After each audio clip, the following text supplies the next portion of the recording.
We already have several older adult care facilities who are at risk of shutting down. You're running for Congress in Virginia's 1st District. Tell us about how this is going to impact your community. We already have several older adult care facilities who are at risk of shutting down because of the Medicaid cuts. We have one hospital in our district that over the past 20 years has had economic issues. And as a result of those issues, the first thing that went in that hospital was their labor and delivery unit. Now families, young families who move to a rural part of Virginia, which is a beautiful place, you would love to, housing is affordable, good community, but now you have to travel like an hour and a half to give birth to your child. And that's a long time. That hospital had to shut down their L&D unit. They had to shut down their intensive care unit. They're not doing surgeries after 3 p.m. And now what's next? Like, is it the whole hospital that's going to fall under? Now, I spoke with a lobbyist there. She said the hospital should be fine. But what does fine mean? Does that mean some other people are going to get laid off? We don't know. In other parts of Virginia, we've already seen 3 medical centers in rural Virginia shut down because they're like,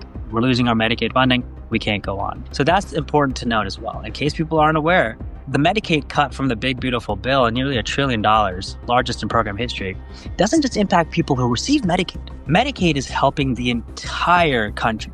So it's helping keep hospitals open in rural America. And you'll hear Republicans saying, but we are investing $50 billion into rural healthcare. What they won't tell you is they cut over $150 billion from rural healthcare. When a hospital closes down or when a department in a hospital closes down, we have to remember that in rural areas, hospitals are typically the largest employer. When that hospital closes down, all of a sudden you have a lot of people with very special set of skills who are jobless.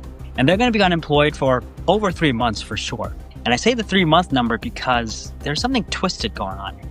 SNAP provisions in the big, beautiful bill not only made the work requirements more extreme and they increased the age of who it applies to, but they also took away the state's rights or the state's abilities to waive the work requirements for areas that had too much unemployment. And so if a hospital closes down, all of a sudden you have a spike in unemployment. It is a really bad outlook over the next 2 to 3 years from that bill.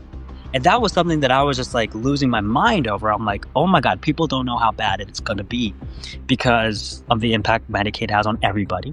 The impact that SNAP has on everybody, because again, it's a fast injection into the economy. But then this shutdown happened and that blew my mind.